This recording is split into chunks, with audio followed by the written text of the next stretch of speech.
Bingo. Okay, We're in business. All right. good. Well, welcome, everybody. Appreciate everybody watching. We have some people on Zoom here and then people joining on Facebook already. This is really cool, man. I've been looking forward to today. Uh, my guest today is the Grandmaster of the Funk and many other things too. I'm going to call you the Funk Meister because Okay, all in right, man. fact, I'll take it. I was talking with Mike Clark about you, and you might have joined in for a minute during that thing, and he was saying how, Maybe I try to keep an eye on you. Yeah. and Mike has all, like we all do, the best things to say about you because you're such a tremendous musician, drummer, Oh well, thank you, man. educator, and your positive energy and just everything you do. And so, without further ado, folks, I want to introduce my special guest, Mr. Rick Latham. How you doing? I'm doing great. I'm doing great, man. Doing well. How about you? I am feeling real good. Thank you. Good, Real good. good. That's good. That's good, man. That's Uh, good. It's a beautiful day here in Southern California, and I got a lot of sun coming in my window there. I hope I'm not too washed out for everybody, but I could no, block it a little bit, but no, you're but looking good. It's all it's all good. good. I'm here in my studio at home, and been teaching a little bit today already, a couple hours. But good to be with you, man. Great to see you. Great to have you here. Gosh, I've been following you for a long time, and I love it. You know, I was thinking a couple days ago. I'm thinking I played at a festival at some point in the '80s, early to mid, probably, where Juice Newton was also performing. You were not the drummer at that point because I would have Right. known if you were, but Yeah. Yeah. it was probably 82, 83 in that time period. Okay. But then, I really enjoyed her show because we were two bands before her. There was us, somebody else, and her. And wow. So, anyways, then I heard that you were doing that at some point. I'm like, Yeah, I did oh, it for cool. like the last.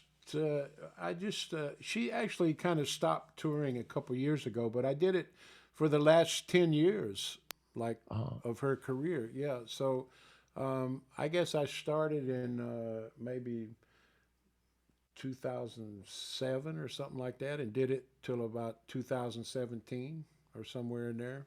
oh, cool. And Yeah, we yeah. So still we this, still did some one-off kind of shows and stuff, But she's had a lot of great drummers playing her gig, man. It was a good gig, A lot of people think it's pop country, but man, it was a great band. She had a great band, always had a great band, and definitely, great yeah. great producers. She did great records, and Hmm. those were mega hits, man. That she had so. And she let us play a lot, man. It was a good gig, fun. I mean, been fortunate to have some really good playing gigs where you can really play. Some gigs are, they want you to kind of stay mellow, but her Yeah, gig was rock and country pop, man. Really good. There's a couple things on YouTube you can find of us yeah. with me I've and the seen band. some of that. That's nice. Yeah. So, you know, um, I kind of want to jump to right now, but I'm not going to. I was wondering because I know a lot of this is out there already in some form or other. Uh huh. What I'm going to ask you, but I'm curious to know, just going a little bit chronologically through maybe highlights and Okay. certain periods of time or pivotal points. When did you first get into music, drums, drumming, and were your first instrument, or did you do other instruments? How did it work?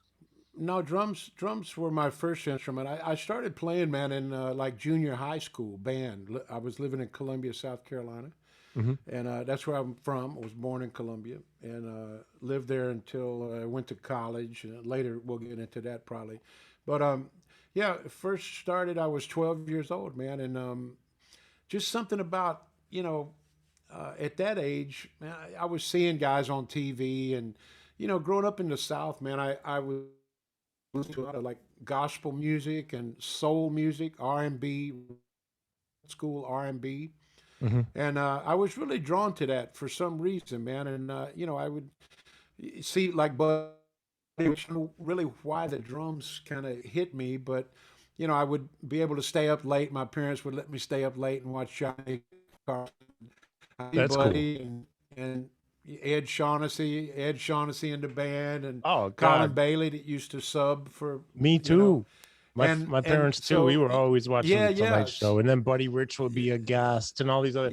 As Johnny or yeah, Buddy were tight, right, and it yeah, was a trip, man. That and Ed exactly. Shaughnessy and Louis Bellson would some sub sometimes. What a great thing to watch.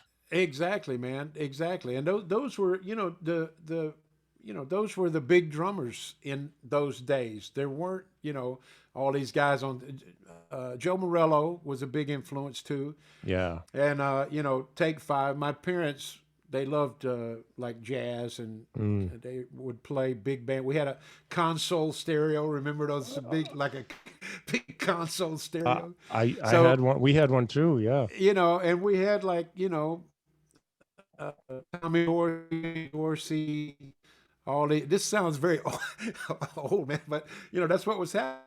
And my parents listened to all this stuff, and you know, they Duke Ellington, Count Basie, all these kind of big bands, and Yeah. I would was just drawn to that, So Louis and Buddy Rich and Joe Morello, those guys were the first big famous drummers that you ever heard of, back then, in the 60s, Well, late we actually 50s. come from a similar starting point and trajectory somewhat parallels in certain ways. Like around my house, when I was a kid, it was, well, in order of things, a preference from my parents, Stan Kenton, Yeah. Buddy Rich, Louis Bellson had some great albums in the '60s, man, like Yeah, yeah. the Diplomat Speaks or whatever, the Explosion, whatever.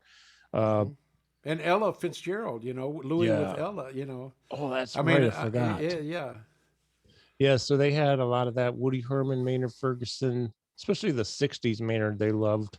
Um, And Louis Shelley, Louis married Pearl Bailey, that was a big thing back then too. That was crazy, but great, it's so cool. And my the Dorseys. Did I say Buddy Rich? I had to. Joe Morello, because Dad loved Joe and Dave Brubeck, and so I remember. Not to take up too much time here, but it's kind No, of that's fun to cool. just go back and forth. I went to see in 1970, so I was 9 years old. In 1970, we went to see no 71. Sorry, I was 10 years old. I went to see Stan Kenton with my parents at a little restaurant here where they put like 14 people on this tiny little stage. And the I saw Von, Buddy like that. I'll have to tell you that story. oh, I I want to saw hear it. I saw Buddy in a dinner theater. Crazy Oh, first man. time. See, But that's go like the ahead. cool, these stories are everything. So, Yeah, the Baron, John Vanola, was drumming that year. great. And that is when Stan came over to our table and sat down on the intermission and talked with us. I'm 10. Uh, my dad says, "Who's your favorite band?" Tito Puente. So guess what else? At 10 years old, I got introduced to all this salsa stuff with Tito Wow, Rodriguez, Cal Jader, and all these. It was really cool. that's Yeah, good. that's cool. But at 12, man, I was able to, 12 years old, I was getting more into drumming and started actually taking some private drum lessons from a band director that was a trumpet player, but he Cool. also was teaching some drum lessons and stuff because band directors at that time, they had to play everything, They, Yeah, that's they true. played they played a little bit of, a little bit woodwinds, trumpet, a little bit percussion, and as things got more sophisticated, they had would hire a percussion instructor or something. Yeah. But I went took private lessons and was learning a little bit more about jazz from this guy too. And man, Dave Brubeck came to a high school auditorium, and he was one of the first guys to do clinics before the concerts and stuff. Really So cool. so I saw, yeah, he kind of introduced, I think, the whole idea of clinics. Wow. They would talk about jazz and stuff before, and so I saw and met Joe Morello and saw the great Brubeck Quartet. Yeah. Joe Morello did a clinic, and then they played a concert. So To Paul man, it, Desmond. yeah, Oh man, that's so cool. it was incredible, man. I didn't think anything about that. I was just there to see the drummer. At Yeah. that time, I was just there to see Joe. Yeah, sure. So, but this was in a high school auditorium, man, and Columbia, South Carolina, Dreer High School auditorium, man. And Beautiful. I was 12 years old, and it made such a impact, man. Had such an impact on me. Just Joe was such a great guy, man. And I went backstage. I was always good at kind of going back and Mhm, finding the yeah. guys, Yeah, me too. getting in. My dad got me in. I Yeah, learned how to do that from my yeah, dad. yeah, yeah. Yeah, the first time I met Gadd too, Steve Gadd, I did the same thing. I went to a sound check, the Paul Simon tour, but Oh I'll man. tell you more about that later. But yeah, man, I went backstage and talked to Joe, and he played the little one-handed roll on my leg. I was Oh sitting jeez. beside him, and he just started. He just kind of on my knee, which was cool. So I got him a cup of coffee. I ran across the street and got him a cup of coffee and stuff. Hmm. And we talked. I was 12. I mean, just asking him Wow. stupid things, I'm sure. But it was cool, man, to see that and then hear the concert. And I Yeah. remember, man, one thing I've told this before on several interviews and talking to different drummers, but I remember I was sitting like in the front row of the auditorium, so the stage was up a little bit. So I was like, Yep. because you're looking up from the kind of bottom of the drums. This Yeah. guy comes out with a big block of wood, man, and nails it to the floor Oh in front jeez. in front of the bass drum. So Oh, I was like, wow, this guy's gonna be serious. So and that was cool, that was a made a such a it was such a vivid memory of this guy sure. pound. It was a big auditorium and Yeah. everybody wasn't there yet, so it was kind of empty. So he's like, gang, gang, Wow. gang, and I'm like, wow. The runaway bass drums are Yeah, always a right, bad thing. You ever done that right. on a gig and you got to chase your bass drum? Oh I mean, man, I and have back the in the day. older drum kits too, had terrible spurs. Yeah. They basically just kept it level. They didn't Yeah, really that's keep about it. they didn't keep it from sliding, you That's know. true. Yeah. So that's kind of how I started, man. And then I went on to a high school band and studied in college and stuff. But that's how I got started, man. But I would always love to in the car, listening.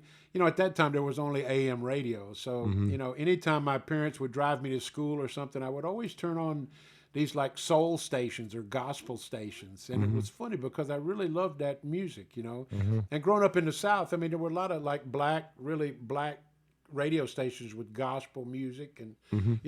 only which I loved. So I don't know why it just had a better feeling to it. Jazz, blues. I I don't know why. My parents didn't play any instruments at all. My Hmm. grandmother played piano, and Hmm. later I studied piano. So that was my second instrument in college was piano. So I write a little bit on the That's piano and great, stuff. man. Yeah, and we had a piano at the house, which my brother and I took piano lessons when we were younger. Hmm. Later, but drums were first. And yeah, that's how it started. That's cool. So, man, you had some great early influences then. I mean, some of Yeah. the icons, Joe, Buddy, Uh, whoever, Louis. Yeah. yeah, yeah. I mean that and luckily, man, I really I don't know what it was subliminally or something that I had pretty good technique to start with. I mean, Hmm. I just tried to emulate what I was seeing. I didn't really know that much about it, but also, uh, the guy that I was studying with much showed me traditional grip, Hmm. and I've always played traditional grip, and it feels very comfortable to me. I never had a reason to switch. I think a lot of guys switch for more power or Hmm. something. And when Beatles, everybody saw Ringo playing match grip and stuff. I think that Yeah. inspired a lot of people. But yeah, man, I just was lucky to. I tried to emulate these guys, as much as I could. And what was really interesting, man, just a little side note. Later, when I became friends, met Louis Belson. Hmm. We would hang out sometimes and talk about some technique things, and he showed me some brush stuff. And when I moved to California, and he said, Rick, one day he said, your left hand looks just like Joe Morello's. And I didn't tell him I met Joe or Oh, anything. wow. So that was really crazy that made some kind of subliminal effect, had some kind of subliminal effect on me. And I didn't even think, I wasn't trying to copy Joe Morello, but I Hmm. just, that technique, you know, and I don't use a lot of fingers like he did, but my thumb, I use a lot of thumb with my technique and I've noticed wrist. that when I watch you. I've Yeah, noticed that. We actually have. We'll get to them in a bit. I yeah, promise okay. people, Some but we have questions. questions from people. Great. So I want to let. So let's see. Who do I want to let know? Derek, I got your email right here. Okay, just so you know, Derek, I got it, and I'm going to ask that question probably fairly soon. But I'll make sure I get to any questions. And speaking of questions, if anyone has questions here on Zoom, just put them in the chat box. We see a couple here. Um, Yeah. Joe, who might have had to go, and Derek, thank you for that. Yeah, but Joe, well, we'll post this later too. So, Okay. people on Facebook, put it in the comments box, and um, we'll ask questions as they come in, or eventually. So, I still have Okay. some COVID brain going on, but I'm good. 7 days in a row, feeling like 100%, man. I am back. That's good. Feels That's good, good. man. That's Feels real good. good. Very good. Um, so I'm curious to know then. So, like, when did you get into like gigging and bands and things like that? Like, how did it come about that you started working with others and a situation musically, whether it's in a garage or a basement or Well, a gig? garage, man, garage, like all of Yeah. us. I mean, I started playing with some guys in, excuse me, in Colombia, and we would practice at the guitar player's garage. Man, we would go over, open the door, we would get a little crowd Yeah. outside, Yeah. in the street. Oh, But cool. probably on Saturdays, we would go over to his house, and yeah, it was a great band, man. And we played, at that time we were playing like all the pop kind of stuff, but we played Hendrix and Oh, you know, nice. like stuff, Purple Haze and Fire, and we were playing bubblegum music that was kind of big at that time too. We were playing a little bit of Sure. everything, man. Mm-hmm. Paul Revere and the Raiders. People don't even know these groups now, probably, but you know, um, man, just playing stuff that was on the radio and things we learned, things, we'd like to do. The guitar player would always have his guitar kind of things that he wanted to learn. I would Mm-hmm. have my more drummy kind of songs and stuff. So that's kind of how I started, man. And then started playing a little bit around as I got older, 16, something like that. Started kind of playing some, kind of, I can't even remember. I don't think I was even getting paid, at those playing some kind of clubs or some private parties or something like that. Mm-hmm. And eventually, in high school, I played a couple of high school dances with Mm-hmm. other bands as we got other groups together and stuff. That's But cool. then when I went to college, I mean, it's when it really started. Excuse me. When it really started playing a lot, because I went to East Carolina University in Greenville, North Carolina. Mm-hmm. My folks had moved to Shelby, North Carolina at that time, and that's where I graduated from high school. Um, but I started at Brooklyn Casey High School in Columbia, Okay. junior high, and first year of high school. And they had a great band. That was another thing that really got me into like marching band and rudiments was the Brooklyn Casey band. Man, that was they were like state champions, for 10 years in a row, and they always had this big festival, and Yeah.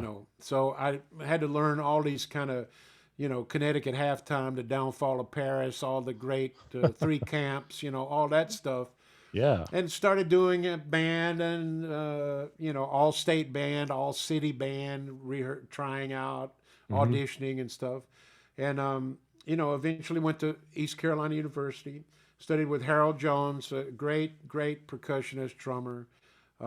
Not the black Harold Jones that played with Count Basie. That's what I everybody. was gonna say, I But think I've heard of no, Harold Jones. yeah, Yeah, yeah, man. yeah. But Harold Jones, a lot of people have heard of this Harold Jones too. Great percussionist.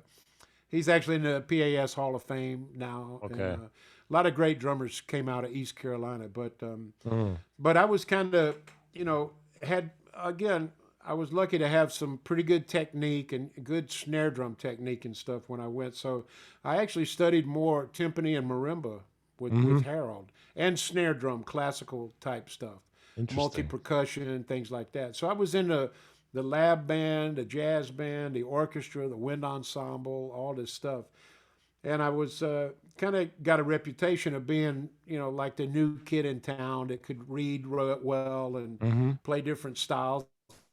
I started playing with these older guys, like in bands, like in big bands and Yeah, kind of yeah, society bands or whatever you want to call it. sure. So I would travel sometimes from, Greenville, South Carolina to Raleigh. I mean, Greenville, North Carolina to Raleigh or Yeah, sure. Charlotte or Mm-hmm. somewhere, and go beach and play gigs with a big band, and on the weekends or something, and then go back to school. So Oh, that's cool. that's kind of how professionally, things got started. That's great, man. So yeah, I can kind of picture that area because back in the early '90s, late '80s, probably about 5, 6 years, my sister and her husband lived in Fayetteville, North Carolina. Uh huh. Yeah, It's because yeah. I they were played both there. Air Force. Yeah, they were both Right, right. Air Force, right? Yeah, So yeah. Big air. Yeah. I spent a lot of time in those towns in that time period. Um, so you know, why don't we go to a question or two right now, real Yeah, quick? So sure, we'll kind sure. of bob and weave around things and just Yeah, yeah. kind of No go with the problem. flow. But So, I'm going to ask because this came in first. This came in hours ago today, and this is from Derek Greenlee. So Derek is asking, how does the beginner start to learn traditional grip finger control? Great question too. I yeah, love that yeah, question. Yeah. yeah. Thanks, Well, Derek. it's a good question. I personally, as I mentioned, I don't use a lot of finger control, Mm-hmm. but you know, I think actually, man, just learning traditional grip, the standard traditional grip, is a good way to start. Don't I wouldn't start necessarily with finger control. I would start with a regular, what I call rudimental military Mm-hmm. style grip, because those guys, back in the Civil War and stuff, playing those big rope drums and stuff, Right. they didn't have finger control. They had power control, Mm-hmm. and Yeah. that just came from, and they had all kinds of different crazy one That's finger over true. the stick, Or you know. even the one where you're Yeah, both right. hands, right? Yeah, Yeah, I've right, seen that right, one. right. So finger control to me, man, I wrote a thing one time on Facebook, got a lot of comments, that just learn good technique first, basic technique. I think finger technique is more of a specialty kind of technique. Mm-hmm. Like, uh, again, Joe Morello, used it very special, this Yeah, kind of stuff. he But it's did. not something that I would necessarily start teaching someone right away. I mean, I've worked with guys with some of those techniques and stuff before and can do some of them, but I don't really utilize it that much. But I think again, what I said in this post I was mentioned, that I think it's good to start with some good basic techniques rather Mm-hmm. than learning specialty techniques, like sliding on the pedal and all these special Mm-hmm. techniques, that people have. Again, I use a lot of thumb with my playing. I don't have a stick. Yeah, that's a good question, Derek. It's a very good question. But so I'm playing more, with my thumb. Yeah. And these fingers, of course, I'm using like regular traditional grip. But for power and stuff, and for multiple strokes, quick strokes, I'm playing more with the wrist than Mhm. with the fingers. Okay. So, answer to the question is I would start with a regular kind of traditional wrist and Mm-hmm. molar style motion Yeah. rather than a finger control kind of thing. As far as starting, and that's, I think the question was for a young player Yeah. or I a mean, beginner to I'm start. not the expert you are by any means, but I appreciate that advice because one of the things that I was doing early on is I learned traditional grip too, right? And I'm a Mm-hmm. right-handed, so I don't have a pair of sticks here, but I was holding it, but my wrist wasn't like straight like it should be. I was cocked back, Right. and I could Yeah, do I could. stuff. I could do stuff, but it actually caused problems. Well, that's So, another thing too. mhm. sorry to interrupt, but Oh no, no, it's fine. I could move over to the drums and Yeah, sure. Let's do explain that. a little more. So let me just I'll move maybe back and forth a little bit, but Oh, that's cool, man. I'm gonna change the And my change. mom is watching too. So hey, mom, what's Okay, going hey on? mom, This is hey Rick mom. Latham, mom. Remember I was telling you about him. So I'm gonna move over. I'm gonna move over for a minute. Hold Okay, on. cool. That I have to sounds great. adjust a couple things. So let me. Mom and dad were big fans of Louis Belson, who we got All to right. meet, and Ed Shaughnessy, and I know you have stories about them too. I really want to get to that too later on. Okay, how's Uh, this over here now? Can you Really hear me good. okay? Yeah, Okay. good. So what yeah, let me show you a little bit about this yeah, the grip thing, I'm using more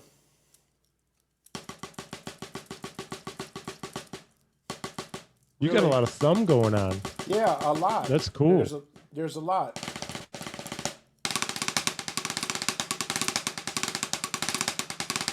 Yeah. And So when I'm playing multiple strokes or something, I'll use that top finger yeah. just to keep the stick from from moving around. I think that was the main purpose anyway Hmm. of you know keep the stick In from control, you can yeah, control it better. yeah. Yeah. Hmm. But I'm not really playing down with my fingers like that. I'm playing more really wristy kind of, but a lot of thumb Yeah. for sure. Well, correct me if I'm wrong, but it also looks like, I mean, this is a compliment. You have a relatively loose grip. In other words, you're not too tight. So you Right. allow the drum to do the work for you to some degree. So you're working with the drum and your wrist and the stick to develop this optimal control. Exactly. Exactly. And let me see if I can fix this camera a little And bit. those cymbals are so nice. I also want to talk about the Istanbuls Sure. Okay, I'm gonna move because I this love them. back a little bit. Yeah. Okay, Oh, so here nice. you can see, yeah, you can see,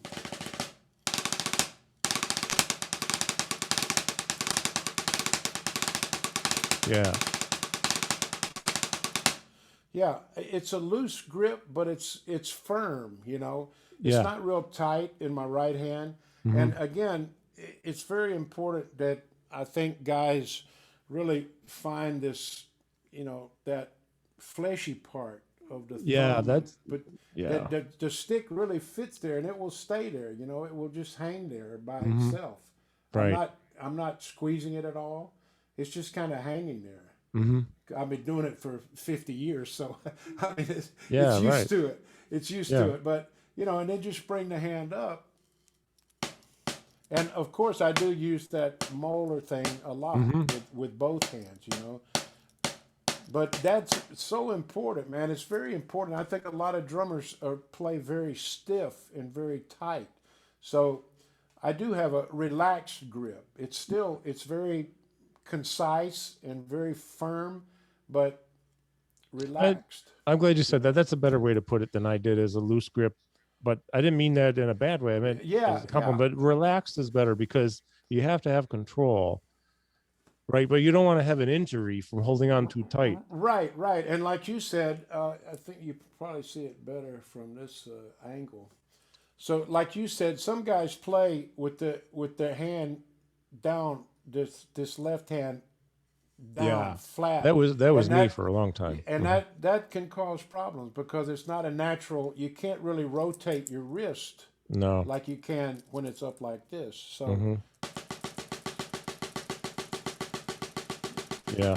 so the idea of that rotation and a lot of power, you get a lot of power, by that molar motion, but also stopping the stick. That's something I teach too, man. Stopping the stick is just as important as playing the stick. Yeah. It's just you got to stop it. So when you're doing doubles,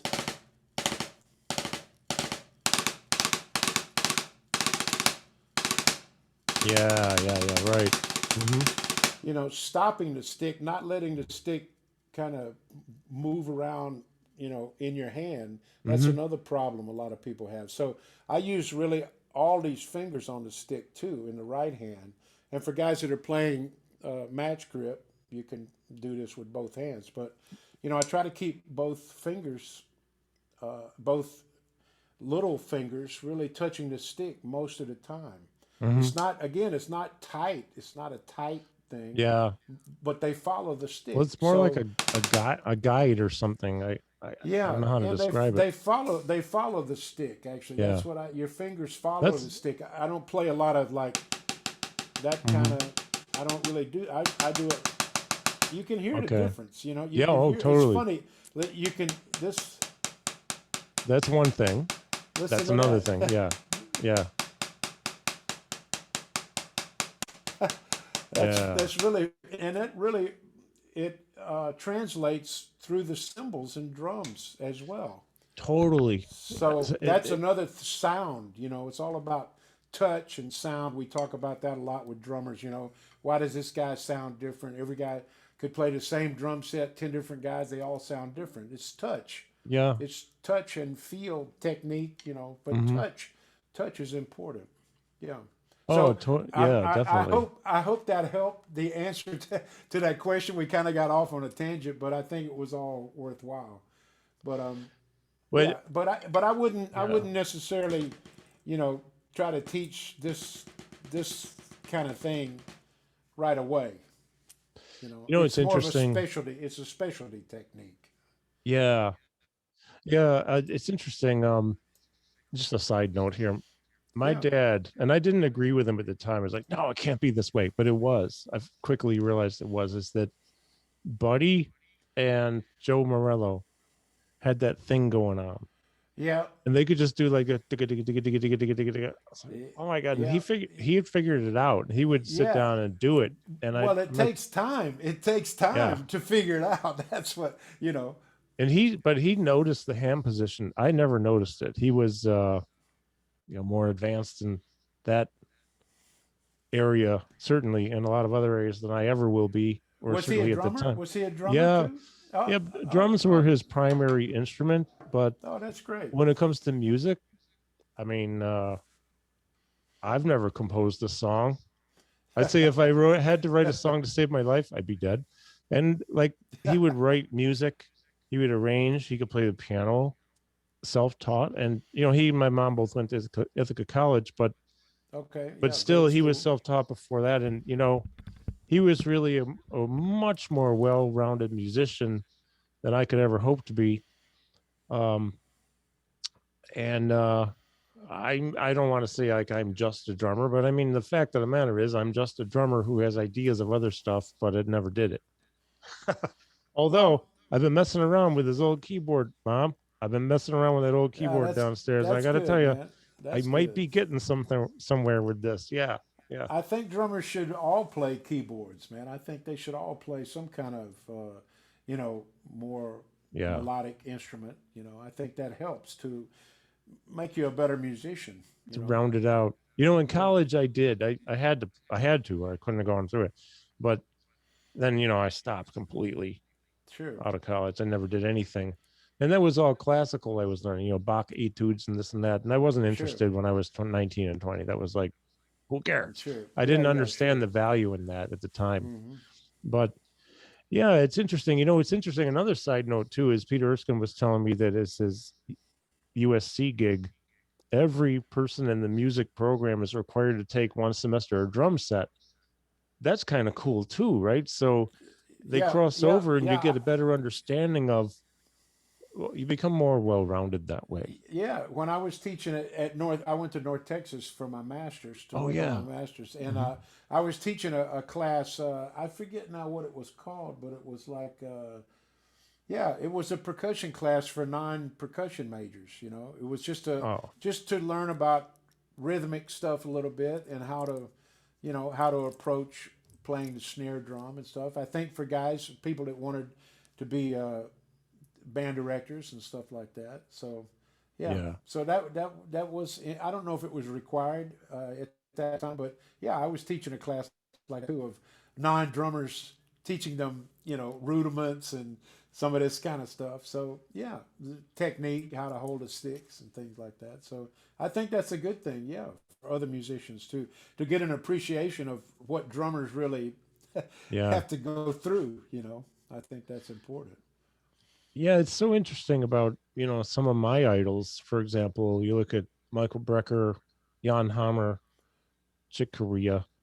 They Sure. could all Jocko, they could all Hmm. play drums. Right, right, And right, they were either decent at it or really good at it. Depends on who you're right, talking about. Yeah. right. So they had that But you're understanding. talking about, yeah, you're talking about people of a different generation too.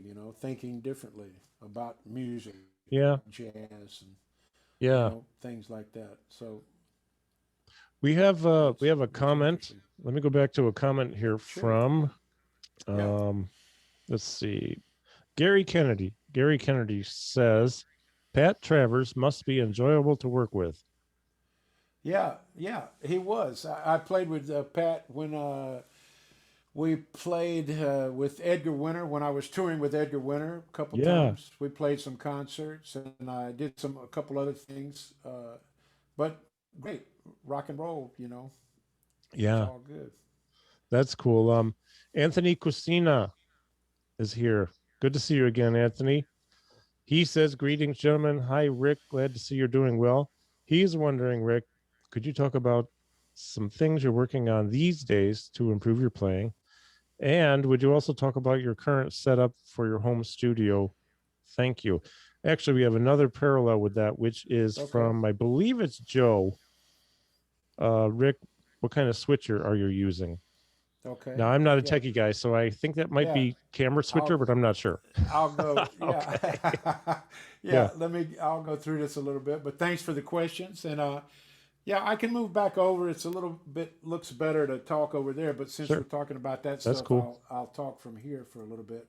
Um, yeah, I'm actually using a program. It's a software in my computer for the switching, and that's called Ecamm Live. Okay. Ecamm. It's ECAMM double M. Ecamm Live. And I've got these different scenes you can set up. I've got, of course, 4 cameras That's set up nice. here. Yeah. So this is when I'm teaching. This is set up mostly for teaching, but I can use it for today. But so you got all these different angles, so I can talk over here and Hmm. here at the same time. I love Uh, that. and this also, got the foot cam, Yeah.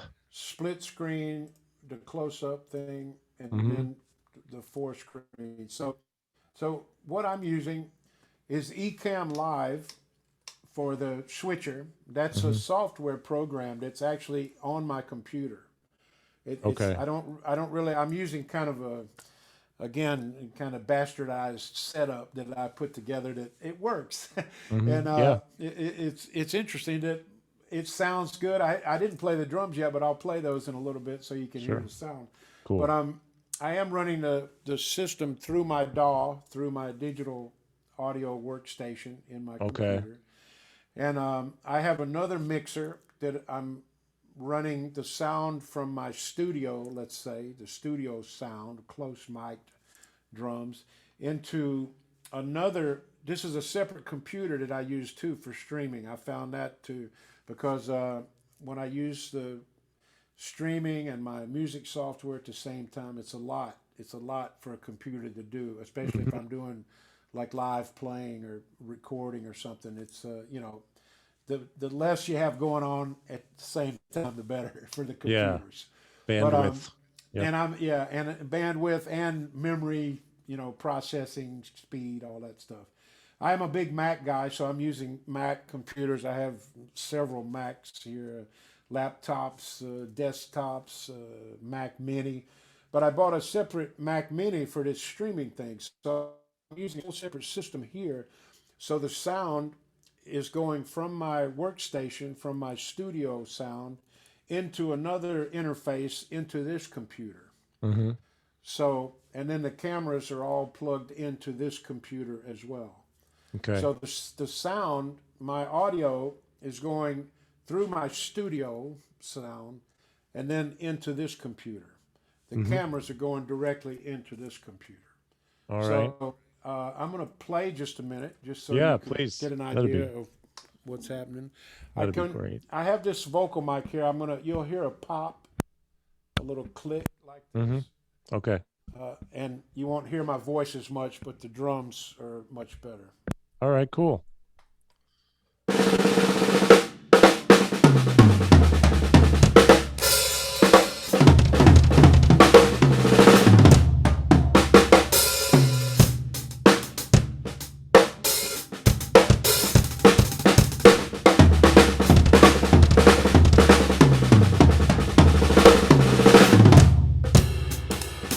Wow. Beautiful ride. That's a nice ride, man. Oh, thanks. So that's a And little man, of I a. did I the hope the dr- sound was cool. oh I the hope and this. the drums sound fantastic. The tone of the toms, the Oh, crack of good, the snare. good. So, Wow. but I had to work on that for sure. Yeah. It took. I've been teaching online for a long time. I mean, Mhm. really since the internet started, and we figured out how we could do this. I was teaching some lessons online. Just really at a very low quality, but it worked. So I've been into this for many years, but of course, with the pandemic, we've all become audio video experts now with all this Yeah. stuff, Well, or you try to have. be, or try to be. Yeah, but yeah, I'm really into sound anyway, and Mhm. I've always gotten a lot of compliments in the studio and live playing for sound. We can talk more about that, but Sure. um, you know, sound is important to me, so I want to make sure that you can really translate that through the internet, which is not easy to do. But try to, You're right yeah. about that. And I don't know. You, you lost me at the word Mac 5 minutes ago when you started talking about putting things together. We do have a question from Anthony. I'm going to tell Okay, you it now, but I just have a comment before the okay, Anthony Casino said, "What kind of cameras are you using?" okay. And I will Yeah, I I was. will just say that the this is the best sound I've had, and anyone I've talked to, this sound you have there is epically epic. Wow, wow. It Well, really, really thanks, man. sounds good and full. And we're talking 3,000 miles away. I've got Yeah, headset on, and yeah. we're talking Not through a computer and the internet, and it sounds so good. well. Thank you, but that's Yeah. a good point. The headphones are very important. Hmm. Using headphones, I really advise everybody to use headphones for Zoom. If you're studying online, headphones, use Yeah. headphones because there's so much bleed and other things happening if you don't use headphones. And try to use hardwired headphones Yeah. because Bluetooth too is another. Yeah, I got my in ears in, but they're Sometimes there's a hardwired delay. here. Yeah. Yeah. So yeah, I found that with my AirPods, man. There's a delay when you use those things. And I did this interview one time, man, and it's totally like out of sync for like 2 hours. And it's like, why didn't somebody tell me that? But we're used to seeing that because it happens. Yeah. So the headphones are very important. So everybody should always use headphones, I think, for these kind of things. Yeah. My cameras are a little mix of a lot of things. I have two Zoom Q2Ns. Those Okay. are that's like maybe the best camera going, I think, at the moment that a Hmm. lot of guys are using. You can I'm use sorry. a Which one is that again? The Zoom. Q2N. Okay. Q is in Quincy. Q2, the number two, N is in Nancy. Okay. And it's a 4K camera. It's a USB and HDMI output, which is important. I'm actually using all USB cameras here, believe it or not. But the lighting in here looks pretty good. I haven't spent a lot of money on lighting. I don't have one of those round things that people have over there, for the light. I'm more about the sound than I am the look. But the Sure. cameras look good. So I've got two Q2Ns. And for the bass drum, man, this camera is a crazy. This is a $35 webcam. Looks incredible. Yeah. I think it looks great, man. And I'm using the same webcam for this view too. This is just a webcam. It's That's a great. Logitech I think that's what webcam. I'm using here. I've got a Uh huh. yeah, Logitech, a $40 camera I got on Amazon. Yeah. It's like Yeah. kind of slightly wide angle lens. Uh huh. Yeah. It looks good Much though. better than Very, a computer camera. I mean, it's not very, fancy, but very, it's better than the very computer. clear. Yeah. Very Yeah. clear. So I'm using again two Q2Ns and uh, two webcams. Okay, that's So cool. and that's what these. Let's see this shot is two Q2Ns, All right. and I can actually go here with that one. That's another Q2N, and then this shot is a Q2N.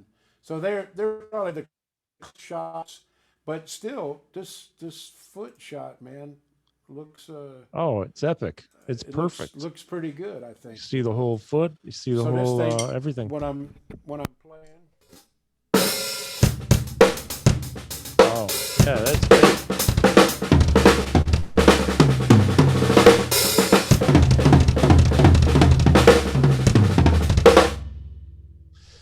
That's that looks great. oh, thanks, man. It's really crazy. There's a Jim Toscano. I don't know if you've talked to Jim or he. Jim I've heard his Toscano. name. Is he a guy He who helps helps a lot of people? guys. He's got all this stuff. Yes, Yeah, yeah. I've heard of him. I've heard of He's him. got He's helped a few people like Weckel and a few he others, I yeah, think. exactly, man. I've talked to Jim, and he said actually this sounds really good to him too, and it's really a very scaled down system than what most of those guys. But it works, It Yeah, works for me, you know. that's the important thing. So So that's the cameras, that's the switcher, and you can use the thing about Ecamm is you can use that and then feed it into Zoom like I'm doing today. I see. So Okay. I could also go Mhm. live on Facebook or Instagram with only with Ecamm Live as well. That's So cool. That's great. it's a great program, man.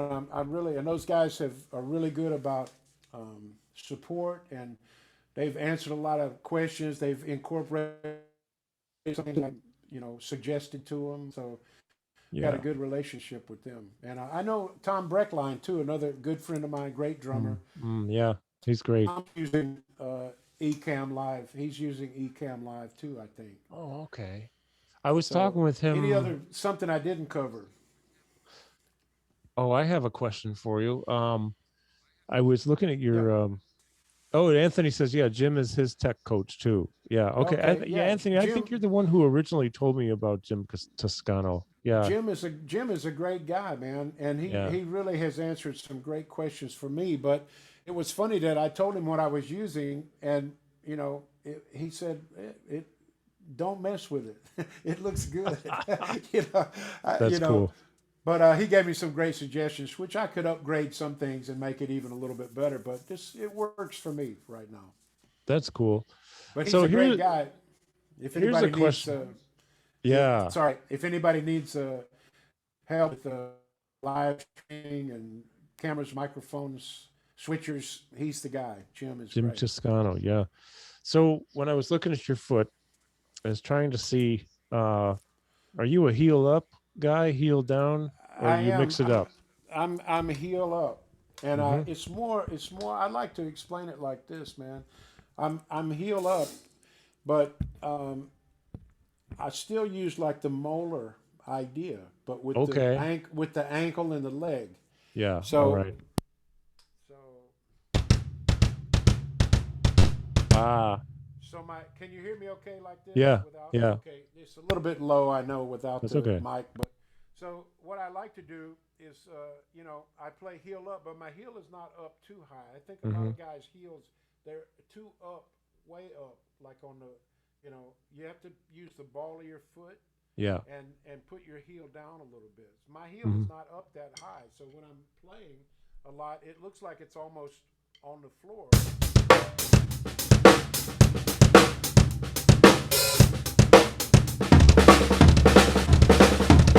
Then if I do doubles, Ah, yeah.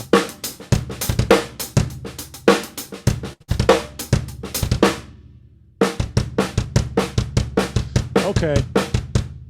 so I'm using the heel up, but it's not that It's not far way up. up.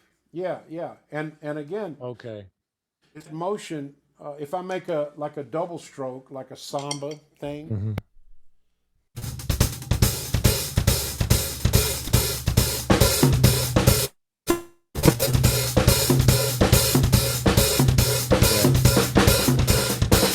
Yeah. Great. I'm playing, it's a very even, again, relaxation, man. Relaxation is so much a part of all of this stuff. Hmm. I'm Hmm. not pushing too hard, not trying too hard. I sit very low too. That's another thing. I sit really low, Hmm. and I think it feels better. It's just more like sitting in a chair.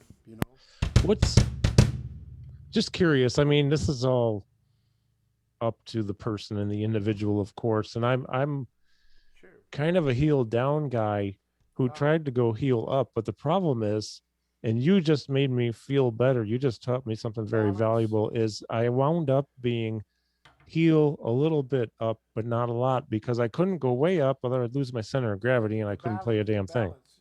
The balance. Yeah, that's Yeah. why. That's the balance is important because Hmm. I sit low so you can pick up. You Hmm. can't really see my other leg over here, but you can pick up both feet Yeah. without falling Okay. forward. you know, I think a lot of drummers sit too high. So if you pick up both feet, I was like top heavy. you're gonna yeah. So here I can play and pick up my feet and Okay. you know kind of stay balanced. I'm really on my butt. The weight, all the weight is back here. I'm just curious, and this is really techie question, sort Yeah, of, is where are your knees in relation to your hips? Like if you were to look at the angle of your pretty. from the Yeah, foot to knee and then knee to hip, is it like 90 my degrees well, about or my thighs, up here is pretty much parallel to the floor.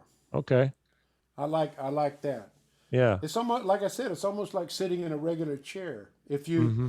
If you notice, like throughout the world, man. I don't know who came up with this, the height of a regular chair, but most chairs are the same height, like all over the world. Yeah. Yeah, right. That's true. It's Hmm. crazy, but that's how I feel when I'm sitting at the drums. I feel like I'm sitting in a regular chair. You know, I'm not sitting high like this. Yeah. Because the tendency is to lean forward when you're Yeah. sitting too high. I think some guys sit high and they're on their heels, so they're balanced on their Yeah. heels. But Hmm. once they pick their foot up, then they have the problem.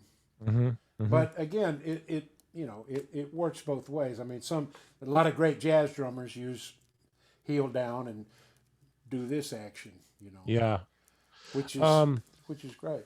it's funny, just another side note. I was years ago, maybe 12, 13 years ago, I was at the Regatta Bar in Boston with my friend Tom, we to see McCoy Tyner. Uh huh. And with McCoy was Al Foster.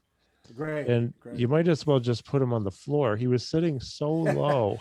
It was Well, yeah, amazing. yeah. I was There's a surprised lot he of could even guys. play. Yeah. There's a lot of guys, man. Look at some old footage of Vinny. His Oh, his his knees yes. his knees are up here, man. Like He's with playing. Zappa and all that. Yeah, Yeah. yeah, yeah, yeah. And I used to sit pretty much that low just because it felt good. It feels good to me to sit low like this. Hmm. But some guys don't. But yeah, Al Foster was famous for that with his And cymbals and way up here. Cymbals way up here. Yeah. oh man, yeah, and not L Foster. If you ever see this, I love you. We all love Yeah, you. yeah. It I was do too, man. strictly not a criticism at all. It was just an observation. It's like, whoa, Right. yeah, right. The cymbals are high. He's sitting low, and his posture's real good because you have to sit up high, straight to reach the cymbals that high when you're sitting so low. It was pretty interesting. It's kind of a funk thing, I think, too, man. I don't know why it is, but a lot of more funky guys sit lower Yeah, than higher. I don't know. It feels good. interesting. It's like a sports car. It's like, man, I'm Yeah. down, I'm down in here digging it. So Well, it's the thing interesting. about I had tried different. Low center of gravity, man. It is like a sports car. It's Yeah, I had tried different heights, and I found if I was up too high, I would lean forward, and that's bad for your posture. yeah. And if you look at some of the old footage of Buddy Rich from the early '70s, how hunched over he was. Sure, I sure. mean, and I love your That's buddy. another reason why I sit like this because when I Yeah, play, I'm pretty much maybe it's straight. literally hunched And over I like this and playing, and I and never had yeah, and I've never had like back problems, which a lot of drummers have. yeah, So I think There's That's something to cool. be said for that, for the height. So Yeah. before we move forward, do you have another question from Anthony? Uh, oh wait, Okay. no, maybe. Ah, yeah, interesting. Anthony, this is a comment. Then I'll read the question. He heard it said that if you play your sticks on your lap, they should. Oh, if you place your sticks on your lap, they should be able to. They should roll off. They Yeah, should roll off or not roll off. they should roll off. Anthony, we're on a 10-second delay on Facebook, so um, if you Yeah, have a comment on that, either of you is I cool. think they should stay here like this. Yeah, I hear you. You know, I'm. Anthony, if you want to comment on that more, that's cool. He also says, "Are you playing, Rick? Are you playing the beater into the head or off the head on your bass drum, or both?" Yeah. Okay. Both. Both. That's a good Yeah, question. And yeah, I'm gonna play a little bit now with sure. the pad on here so you can hear some things a little better. But like if I'm playing, well, let me play a groove first. If I'm playing a funk groove or something, Hmm. I'll use mostly bury the beater into the head, you know, Yeah, sure. because I stuffed my bass drum very old school with blank inside. I like that sound, and I like the feel. It has a lot to do with the feel too, not only the Yeah. sound but the feeling of the head when you Hmm. hit it. So you can see, Yeah. Okay. Yeah, I see it.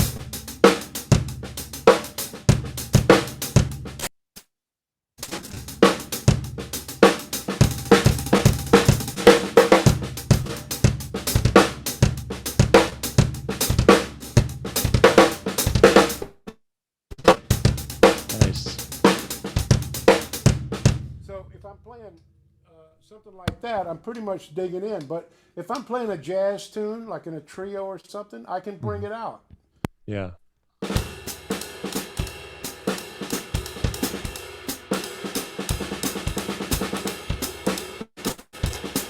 Yeah. You know, Yeah.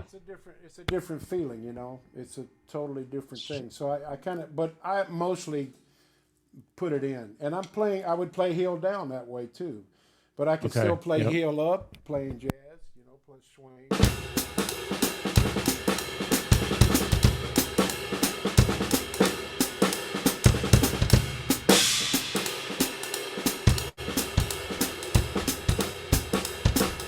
Yeah. I love that And I Swiss cheese symbol, man. yeah, yeah, the X-ray. That's they call it X-ray to Istanbul Mehmet. But yeah, Uh, yeah, but it works both ways depending on what I'm playing. But I play mostly with leaving the beater in the head. mm-hmm. Again, that's something that depends on the drum. You know, if the drum has a double-headed drum, a real open sound, it's almost impossible to do that without Yeah. brr, brr, brr, brr, Mm-hmm. Yeah, because bouncing it'll or resonate. Yeah. right or bouncing, off of the head, Mm-hmm. dribbling. So it depends. Well, so because I don't want to take up too much of your time, although I'll take whatever you'll accept or No, give us. we got yeah. Okay. How long have we Do been? you, We've been here an hour already, man. yeah. Crazy. Do you That's have a few crazy. more minutes? Yeah, yeah. I got time. I got plenty of time.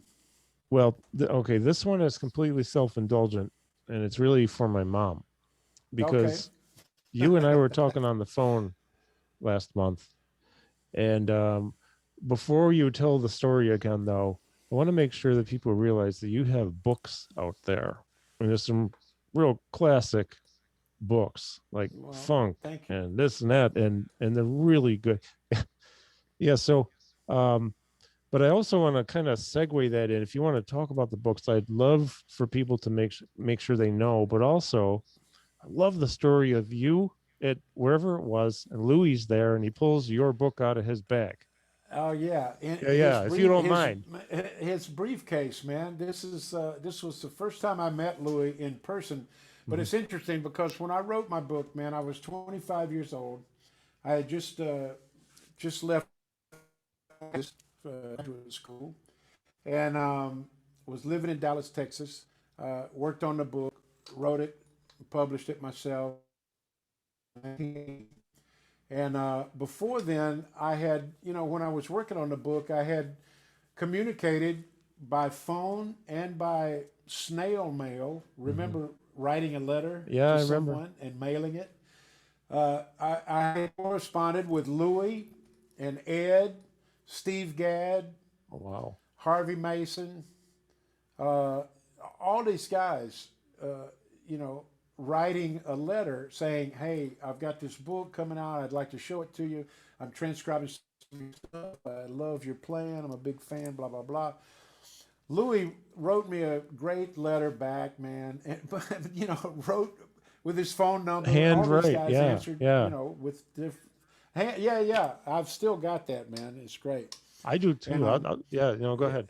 so Yeah. so so so Louis, then the book came out and it was out for a couple of years. I went to a Texas TMEA, which is Texas Music Educators Association. Hmm. It's like a NAM show, but only in Texas for the Hmm. band directors and music educators in Texas. TMEA, very well known. Hmm. I think they still have it. It's an annual convention, and Louis was doing a clinic there, you know, and I think for Remo maybe at that Hmm. time, and I was there. I was there performing with a group. I forget what I was doing exactly, but performing with a college band or something. I don't know. Hmm. And went over to we both.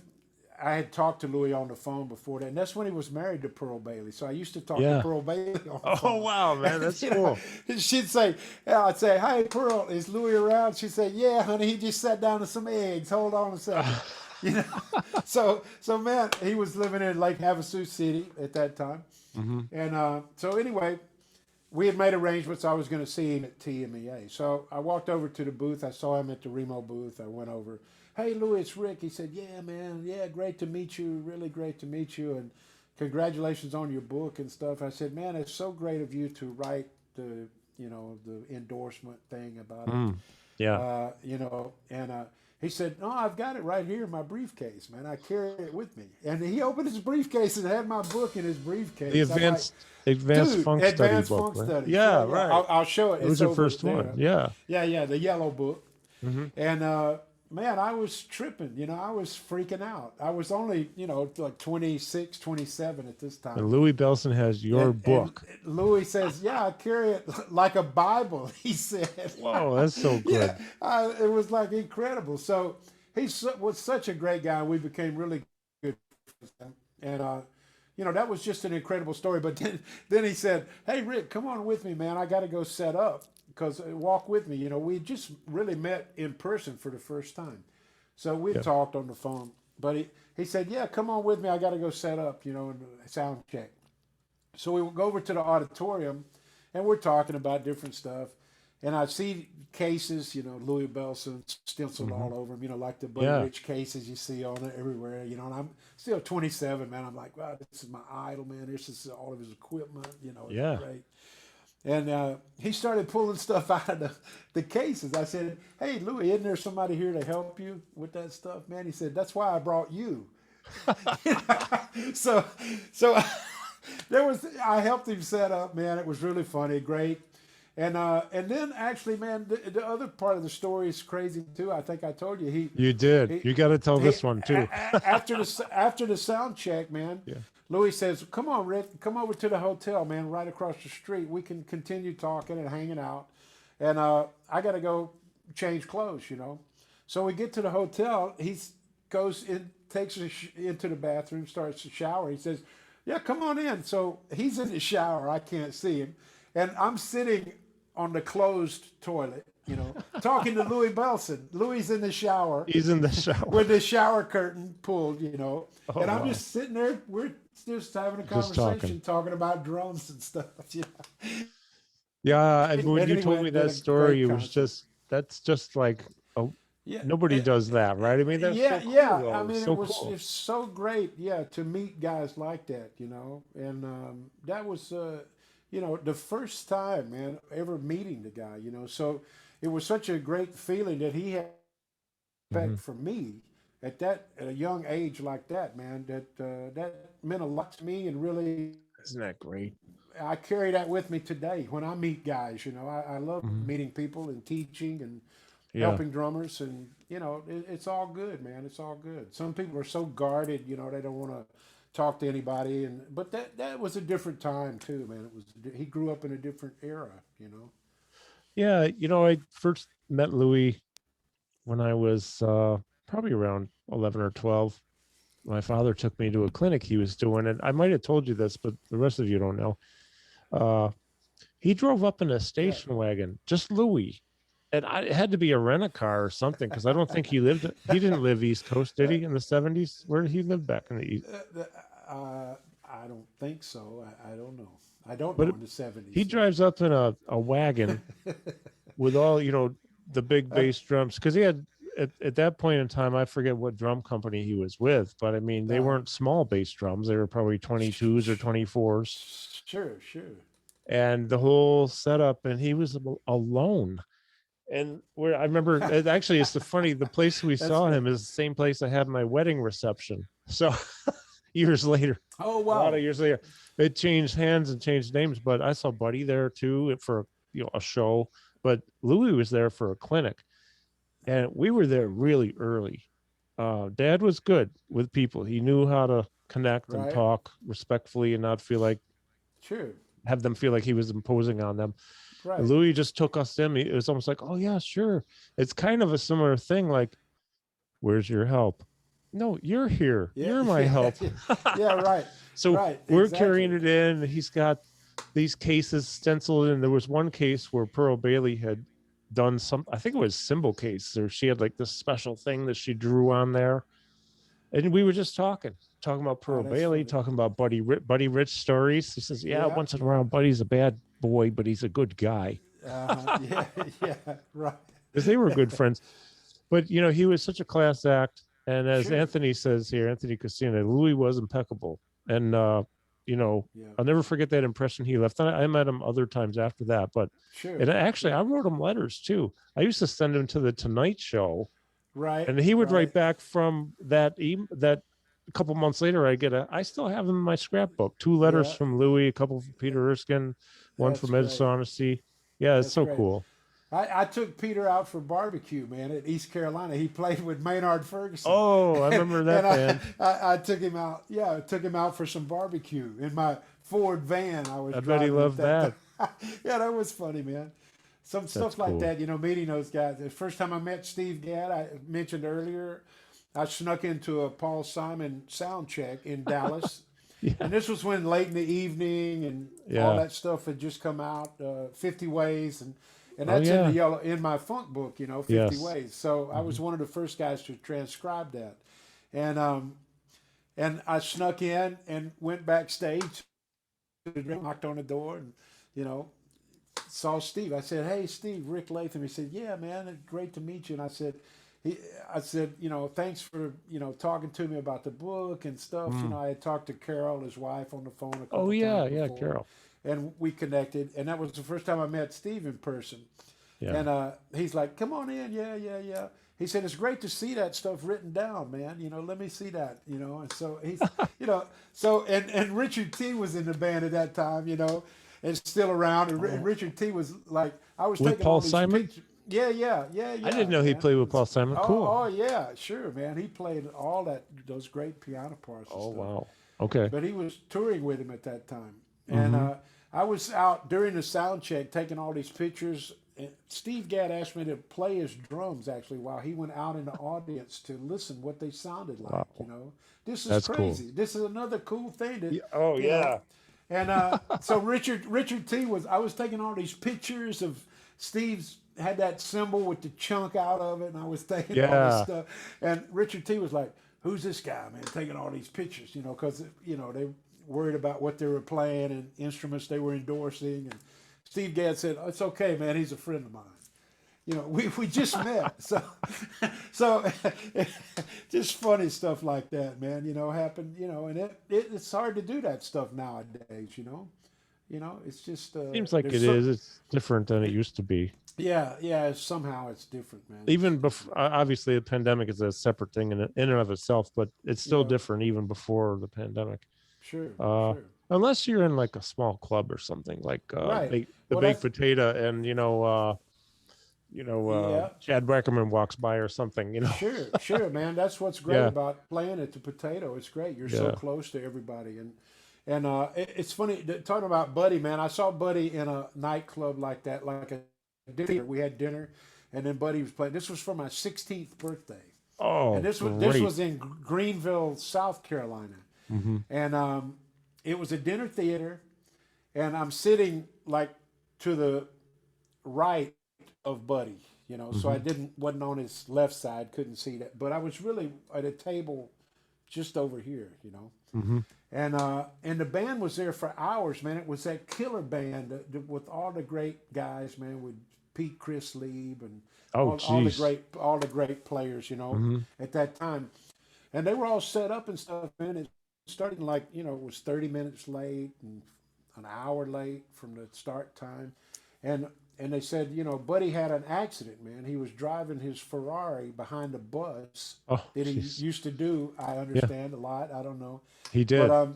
he had an accident, man, and Oh, he came in.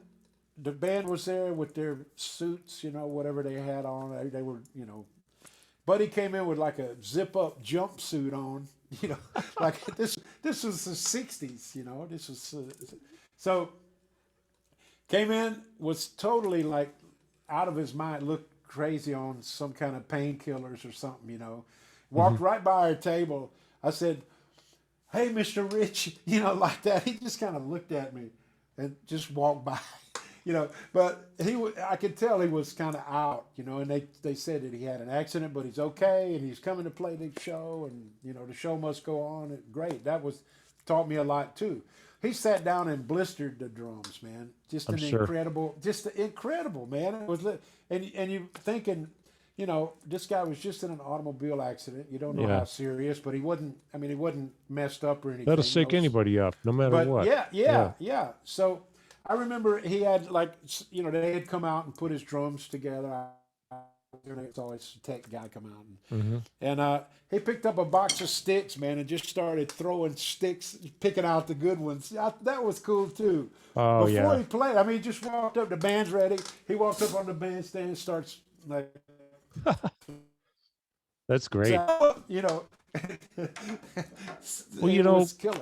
You know, one of the things about the Buddy tapes, if you will, the infamous tapes, is that yeah, he gets a real bad rap for a lot of things. And, I'm sure he had his moments where he's probably yeah. not the friendliest guy and maybe taken the wrong way. I obviously I didn't know him, but I got to meet him on several occasions.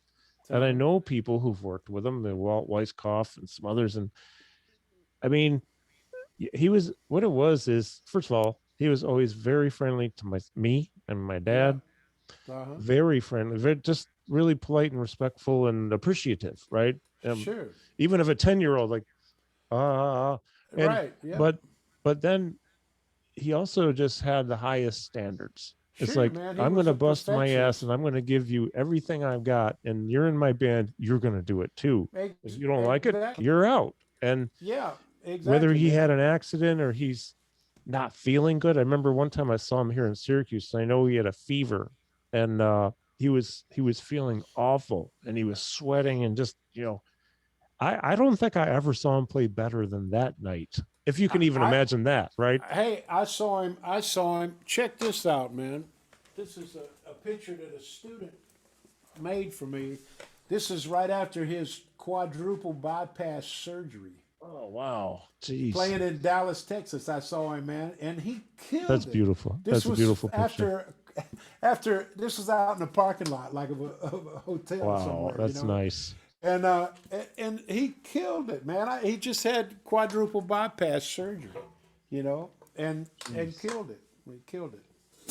It You know, was and one great. He one was a time, not to take away. Did I interrupt you? I'm sorry if I no. interrupted. I was just gonna say he was just an incredible guy, man. One of a kind. I mean, like I don't. I mean, he's probably just the most influential greatest, just chop wise drummer, I think, Yeah.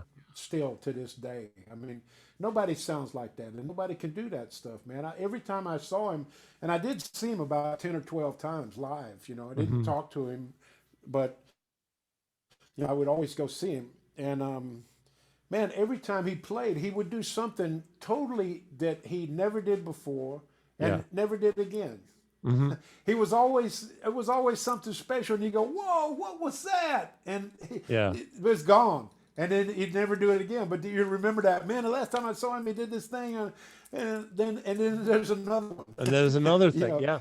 yeah, yeah, Well, that's really interesting because there, if you look at the quintessential Buddy Rich solo, for example, there does seem to be a general flow of ideas and concepts, but sure. then he goes off He and he does he this stuff. he And it's like a always one-time deal, or you might right. see it again 10 years later or something for a second. But that night, I tell you, because I saw him, I was trying to figure out how many times the other. It was at least 10 times, maybe 11 or 12. But Yeah, that one gig where he was even miserable in a funny way, sense of humor sure. to the audience about how he Right. felt and his fever.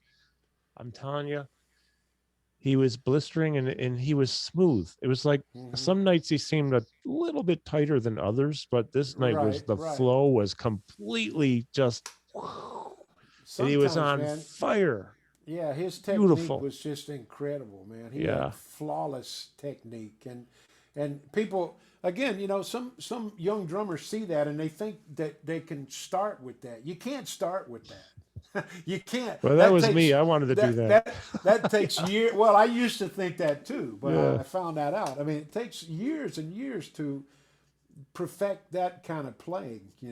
Oh, And yeah. that's why when somebody talks about like the question of finger technique or what, I'm not against that, but I'm just saying, sliding the foot on the pedal or something like that. Just learn some good how to play first, Got you to learn know, how to hit the and drum and yeah, and learn how to let the get a drum good work for sound. you. And yeah, Yeah. yeah, yeah. So, Um, but yeah, he was incredible, man. One of a kind for sure. And I don't know anybody that has come along to equal that, just to be the same fiery, always on kind of yeah. incredible playing that he did. And he did. So, Mom, I don't know if you remember this. My mom's watching. We were at the Civic Center one night when he did the trio thing with Bob Cranshaw, Barry Kiner, Buddy Rich with the Syracuse Symphony. Wow. I saw him do that twice with the same trio. Yeah. And so on one of those gigs, we saw him outside, and his manager, who I think was Sammy Kay at the time, Okay. got in this Ferrari. It was red. Yeah. And I just remember him like busting Sammy's chops. I don't know what was going on, but it actually was really funny. And then another time he was playing at a place up here. I remember it was 1976 because Erskine was just there at the same place before, a couple weeks before with Maynard's band. They had Stan Kenton in with Gary Hobbs. They had Great. Buddy in, and Buddy was driving this two-door convertible Mercedes, and Barry Kiner, the piano player, was with him. And what I really thought was cool, and this shows you like what highest standards Buddy had was that on the break, and it's still daylight on the break. I went out and I'm kind of like standing by the car because he and Barry are in the car with listen to a cassette tape of a recording from the night before, and Buddy's saying how not how the band sucked, but how he sucked. It's, Right. oh, geez, Right. I sound like shit on that. Christ, I didn't even get the ending right because he didn't read music. So Barry, Barry was instructing Buddy how to end the song was on the four e and of Right. this thing, dugga dugga dugga dugga, and Buddy went carried it over to the one. He's like, Jesus Christ, I can't do that again. I was like, at low standards and this and that. But he really wanted to reach Sure. to the highest level, Oh and yeah. it was really Sure. cool to watch that. I loved it. And then I said to him, I said, "Excuse me, Rich, Mister Rich, but when you're in town, like, where do you stay?" He's like, "In my trunk." He probably thought I was going to come and stalk him or something. I sleep in my That's trunk. good. No, that's good. That's good. That's good, man. Um, That's funny. so if you have maybe 5 more minutes, I first of have, all, let me, I'm going to move back over, but if somebody wants me to play something, I'll come back over here. oh yeah, that okay. Um, First of all, I think this warrants a part two at some point Hold on, because man. we're Hold on. barely scratching the surface here. But I'm curious to know. I Let me just check something out here because I had a question for you that I can't seem to find where I wrote it down. Well, you've done a lot of things. You're on like one of my favorite. I'm trying to think of some of the things you've done recording wise for like jingles and TV and movies and all that. I mean, you've been on a ton of stuff, man. Well, I did when they were a ton of When stuff you to used to do. do that, right? When there was, yeah, Yeah. when there was a ton of stuff to do. Now everybody's doing it at home. Oh, I know it's a different world now. I'm trying to think of But I did some TV shows. I did 9 to 5 and Fame. I did some episodes of oh, Fame and right. stuff like that. So I mean, a lot of some other commercials and How about jingles and stuff. what about movies? I did a Did you do the d- d- Notebook? no, no, no, No. no. I did the first movie I did was a Quincy Jones produced soundtrack. It was one of those dance movies where everybody was break dancing and Oh stuff. yeah. But it's a cool. If you can see it online, man, it's called Fast Forward. Oh, I've heard of it. and I and haven't seen that. I got to and check it out. it's a dance. It's old, man. It's an old, like from the '80s, and it's like one gang against the other. It's like a sort of like a modern um, uh, West Side Story with Hmm. one dance gang kind of competing against the other dance Oh, gang, and yeah, it's funny. But anyway, I'm actually on camera in a couple of spots, but I was able to do the music with that, which was really that was an interesting story, man. It might be interesting to some drummers that that was again. I moved here in '84 into hmm LA, hmm and that's probably uh, 86 or something like that.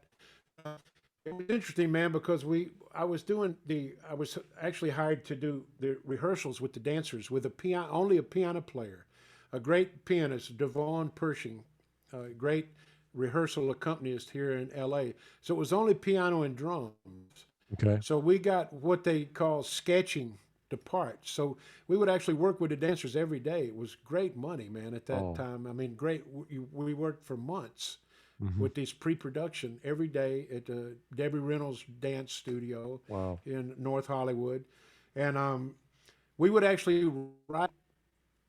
Devon would play something on the piano that they would kind of describe what kind of vibe they wanted. He would play it. I would think of some groove to play with it. We would write, actually sketch it down. They called it sketching, so we Hmm. could remember it day to day and come back the next day and remember, number 29. Let's do that dance, and I had to remember what I played and play it exactly, or pretty much exactly like we played it. So when they do the pre-records for movies like that, you would go in with the rhythm section. We would do our part, and then they would put horns or strings or whatever they wanted to put on it. So Devon and I went in, great studio, Ocean Way studio here, Hmm. to do the pre-record. And then, that was again the middle '80s, man. So they were trying to put drum machine on all kinds of stuff and do things. And I was playing kind of my Rick Latham vibe that the singers dug. So, I mean, the dancers, they were digging it. So they Hmm. could dance to it. So we did a pre record, man. And then we heard that they were going to put some drum machine stuff on it and stuff. So I said, well, they're going to leave some of it, but some of it they wanted to replace, because they wanted that sound, that Hmm. cool drum machine. Yeah. Yeah, I'll never forget those. The yeah. D drum. Remember the So D drum? yeah, Boom. yeah, and Boom. Simmons Oh drums, yeah, man. right. I had a set So of those too. yeah, Yeah. so I hurt my wrist so because it was so hard, but yeah. so I got a call one day, said, "Hey man, you got to come in and re-record this thing because they put drum machine stuff on it and the dancers can't dance to it." So this was great. Yeah. So they tried to get a drum machine to replace me, but it couldn't So that was like vice versa of what was Yeah. happening at that Hmm. time. So that was interesting, man. So Quincy, they said, yeah, Quincy wants you to come back and play the thing, man, because they tried to put a drum machine, and I had played some kind of like cowbell lick or some Latin thing that there's no way you could have programmed it. And the Yeah. dancers, they tried to cut the dance scene. They were already cutting the movie at that time, Hmm. filming, and the Fast dancers said, forward. "What Mhm. happened? What happened? We can't dance to this." That's so so that's a great well, at that point a in great time, story. that's Fast good forward, news. Yes, at yeah, that point in time, fast forward. especially in that era, it's really good to get a call to But go play because electronics and machines programming and was then to do, happening like that was the thing, yeah, right? yeah, Um, yeah. so did you get to meet Oh, gone Quincy? gone in 60 seconds. Was it gone in Oh, 60? Yeah, yes, I yeah, did. with Nicolas Cage, Yeah, Angelina that was Jolie. yeah. I did a thing, a double bass thing. Actually, I played double bass on Oh, that. Man, wow. it was like this called this action overload scene. It's on the DVD too as a special section. Oh, I got But to it was check it like out. it was some kind of Well, it's interesting. crazy. I was actually because there are a lot of times I'll hear something and I wonder who's playing drums because you never get credit Sure, on the sure, screen, right? sure. And Sometimes you do, but because but not I am a muscle car junkie. Like I love right. 60s and early 70s muscle cars. I like pretty much all cars, but Sure. that movie has these beautiful pieces of art, Oh these yeah, yeah. That cars. was famous for You that know, that movie. It Shelby was at the end, that last car, that Mustang. Oh my God. But I really enjoyed a lot of the drumming and music. So now I know where it came from. well, some of it did. I not on the whole movie. There's Okay. several different guys. I don't even know who else is on it, but Okay. yeah, there's I some think I know the spots. scene you're talking about though, because I've seen the movie It's probably like 15 times over the it's a years. Yeah. big action scene with all the cars and stuff. Yeah. That stuff. Yeah, crazy. Well, before we go, I'm wondering if you have a couple more minutes, would you mind sharing that story of the interview you had, the thing you had going, where Louis came in not long before his passing, and I think Ed Shaughnessy maybe was he there too? Ed and Louie were both on. My the 25th anniversary DVD of my funk book. Yeah. Yes, Yeah, yeah. that It's that's one of the last film appearances on screen on film that Louis did, man, before he mhm. passed. Yeah. He was great, man. He was incredible. That it was. They spent all day there, man. He and Ed both, man. It was really incredible. You know, I never met Ed. I saw him here at a clinic, and then he performed with the Syracuse University Jazz Band. This is back in the '70s, and I was still in Right. high school. But Sure. Louis, I did meet and like to talk with. I loved both of them. Ed actually was really cool. He had the big set, right? Yeah, yeah, Four toms, and then another couple down below. He yeah. started to get into the takadimi, takadimi, and a lot of the Indian stuff and playing with his fingers Right. and hands, like Indian almost stuff. like he's playing Hmm. a tabla or something. Right. That was really impressive. Well, I don't mean impressive. Yes, impressive, but it left an impression on me as there's more you can do with drums than I realized at the time. Didn't Sure. know you could flick a finger and get a sound. I had no idea. Yeah. Um, so I'd heard people who I know who know Louis, like Greg Bissonette and some others, Peter Erskine, had told me that with the Parkinson's that he had, and that's my line of work is working with people Right. with movement Sure. disorders, Sure. is any kind of movement disorder, but particularly Parkinson's, is that he could be tremoring or whatever, but as is the case, which my favorite book about the brain and music is this, and it's not your Right. traditional music therapy book whatsoever. Okay. it's it just talks about brain chemistry, whether you're listening to music, moving with music, creating it yourself, or creating it with others, and the Sure. brain chemistry, and how at any level of that, especially if you're creating it, and Louis picks up a drumsticks and he plays, and like those symptoms are gone, He and was that's just totally yeah, amazing. yeah, yeah. The day he was there in the studio, man, he would use his hands a lot to explain things. He was totally. You can see it. It's a great video, man. I'm proud of it.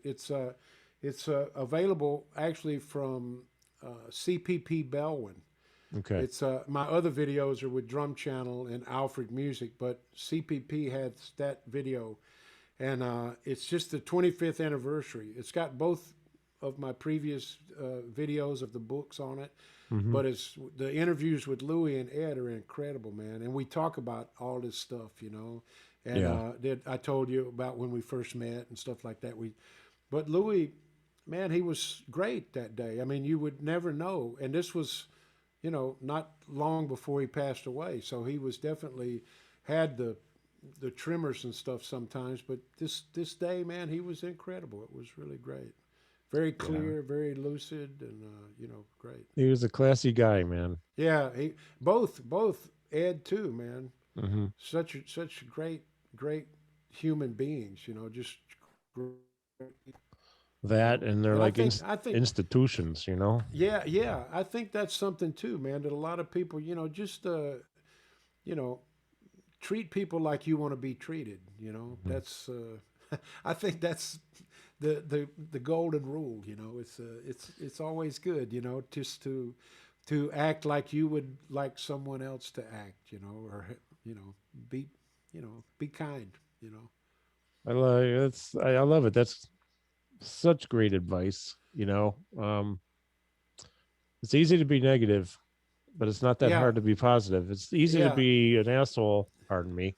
It's also not that hard to just say, "Hey, how you doing?" yeah, I mean, yeah, I'm being ridiculous, but you know what? I'm totally on board with that because especially well before a pandemic, but especially now, yeah. there are a lot Sure. of lonely people. I see it in the places I work. I go into these assisted living facilities and they're alone Oh, because their spouse died and they're like, sure. I'm the person they see three Yeah, times a week. So I get three yeah. hours of another human a week, other than the Y- staff sometimes. Right, right. That's an extreme example, but It's that important, man. It is kindness goes a important. long ways. Yeah, yeah, And that, people tend to remember that. yeah, for sure. That's Yeah. why I enjoy. I still, like I said earlier, I still enjoy teaching. I mean, a lot of people, a lot of drummers and other musicians, kind of around the world, they know me from my books and stuff. Only as a teacher. I mean, I was a player before I wrote the book and stuff. I still consider myself a player, but that's one thing I do love about teaching. It's just it makes you feel good, to be able to when you see the light come on when you're Yeah. explaining something to somebody, and Hmm. like, if somebody gives you a compliment like, man, I've studied with other guys, but that one thing you told me just really changed my whole playing and opened things up or whatever. It's nice, man. That's a nice compliment, So just sharing and being nice. Yeah, there's nothing wrong with being nice, The, you know. Yeah. Well, you're just the you have the knack for educating and you communicating in a way where others can best understand what's being put out there.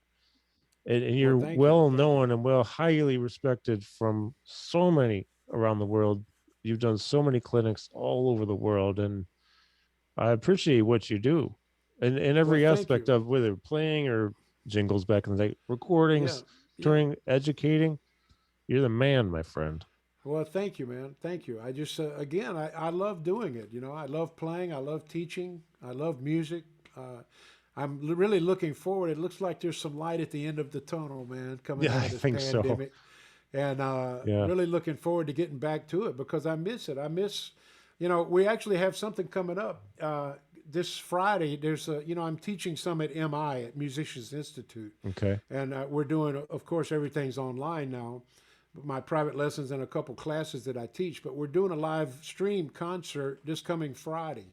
So on the Musicians Institute Facebook page, I'm sure you can see more information about it. But Hmm. we did one before like last month, and it was the first time we had all played together in a year, Oh wow. or Yeah. 10 months at least.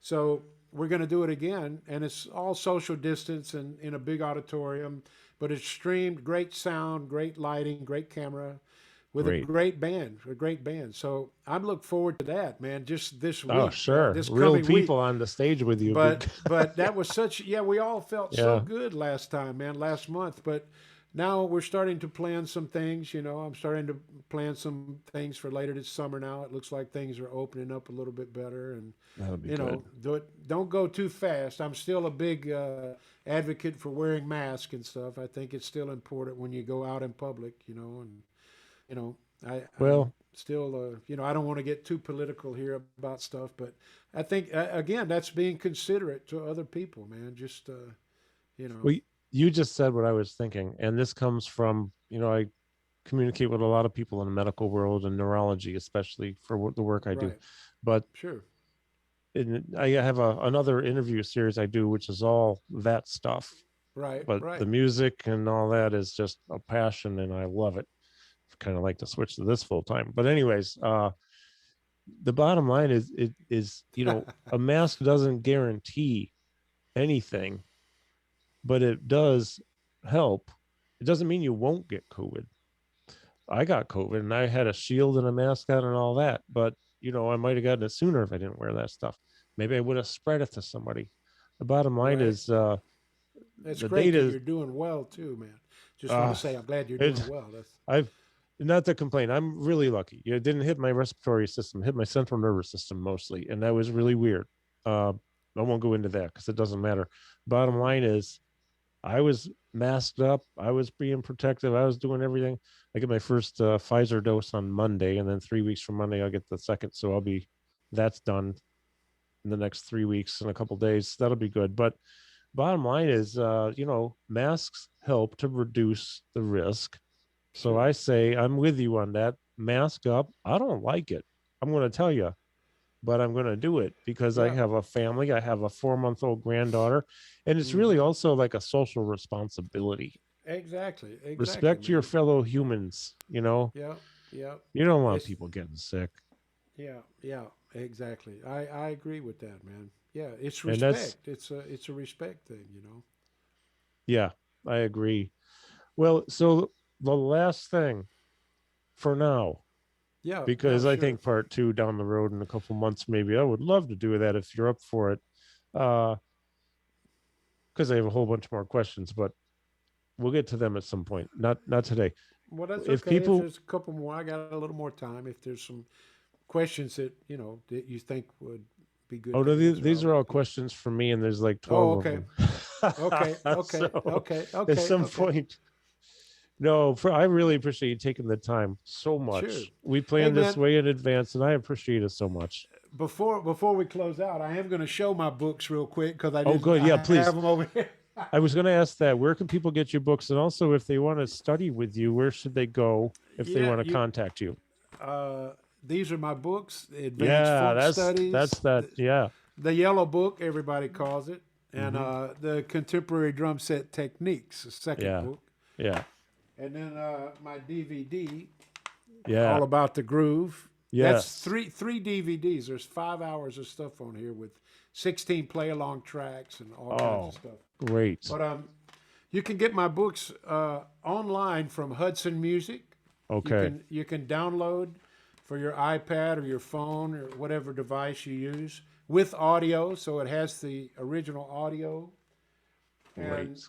you can buy hard copies from Alfred Publishing. They Okay. are my worldwide distributor.